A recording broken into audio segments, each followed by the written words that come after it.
तर एक महत्त्वाची बातमी आहे, महाराष्ट्रामधील 4 मृत पर्यटकांचे पार्थिव मुंबईत आणण्यात आलेले आहेत। 2 मृत पर्यटकांचे पार्थिव पुण्यात आणले जाणार आहेत।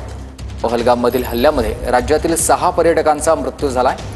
अतुल मोने, संजय लेले, हेमंत जोशी, संतोष जगदाळे, कौस्तुभ गणबोटे आणि दिलीप देसलेंचा या हल्ल्यामध्ये मृत्यू झालेला आहे।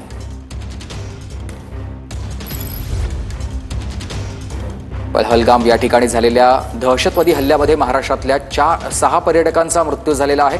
त्यापैकी 4 मृत पर्यटकांचे पार्थिव मुंबईत आणले जातील आणि 2 मृत पर्यटकांचे पार्थिव हे पुण्यात आणले जाणार आहेत, अशी सध्या माहिती कळते आहे। या 6 पर्यटकांमध्ये अतुल मोने, संजय लेले, हेमंत जोशी, संतोष जगदाळे, कौस्तुभ गणबोटे, दिलीप देसले यांचा मृत्यू झालेला आहे।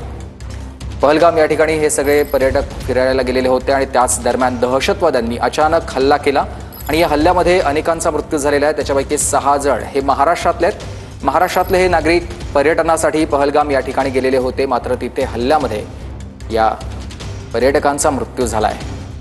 ही आपण दृश्य बघतोय। मुंबईमध्ये 4 जणांचे मृतदेह आणले जातात, तर 2 मृतदेह पुण्यात नेले जाणार आहेत। हेमंत जोशी, संतोष जगदाळे पुण्यातले आहेत, कौस्तुभ गणबोटे हे देखील पुण्यातले आहेत अशी माहिती कळते। तर अतुल मोने डोंबिवलीचे आहेत, संजय लेले हे देखील डोंबिवलीमधलेच आहेत, हेमंत जोशी देखील डोंबिवलीचे आहेत आणि दिलीप देसले हे पनवेलचे आहेत। तर संतोष जगदाळे आणि कौस्तुभ गणबोटे हे पुण्यातले रहिवासी होते। या रहिवाशांचा या हल्ल्यात मृत्यू झाला आहे।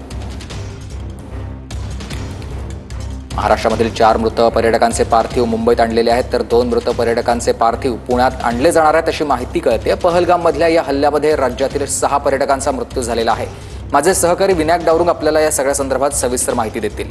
विनायक, सुमित, ज्या पद्धतीनं आतंकवादी हल्ला जो आहे तो झाला आणि त्यामध्ये जे नागरिक ज्या पद्धतीनं त्यांच्यावरती हल्ला नागरिकांवरती झाला आणि मृत पावलेले त्यांचे पार्थिव जे आहेत ते या ठिकाणी मुंबई एअरपोर्टला आपल्याला पाहायला मिळतात। यामध्ये महाराष्ट्रातले 6 जणांचा मृत्यू जो आहे तो झालेला आहे। त्यातले 2 जे आहेत ते पुण्यातले आहेत आणि 4 पार्थिव जे आहेत, डेड बॉडी जे आहेत मुंबई विमानतळावरती येत आहेत, त्या आता ह्या दाखल झालेल्या आपल्याला पाहायला मिळतात। यामधले डोंबिवलीतले 3 नागरिक जे आहेत त्यांचं पार्थिव आलेलं आहे आणि तर दुसरीकडे पनवेलमधला एक जे नागरिक आहेत त्यांचा सुद्धा पार्थिव या ठिकाणी आलेला पाहायला मिळते। मंत्री आशिष शेलार या ठिकाणी उपस्थित आहेत, त्याचप्रमाणे रवींद्र चव्हाण कार्यकारी अध्यक्ष भाजपचे ते सुद्धा उपस्थित आहेत, गुलाबराव पाटील आहेत, असे विविध मंत्री जे आहेत या ठिकाणी उपस्थित असलेले पाहायला मिळतात। थोड्याच वेळात हे पार्थिव जे आहे ते त्यांच्या जे निवासस्थान आहे त्या ठिकाणी पाठवले जातील। त्यामधील 3 पार्थिव जे आहेत ते डोंबिवलीत पाठवले जातील, तर 1 पार्थिव जो आहे तो पनवेल या ठिकाणी पाठवला जाणार। नक्कीच। तर आपण ही दृश्य बघतोय, मुंबई विमानतळावरती सध्या 4 पार्थिव आणण्यात आलेले आहेत। महाराष्ट्रामधील 4 मृत पर्यटकांचे पार्थिव मुंबईत विमानतळावर दाखल झालेले आहेत। त्याच्यापैकी 3 जणांचे पार्थिव हे डोंबिवलीत पाठवले जातील,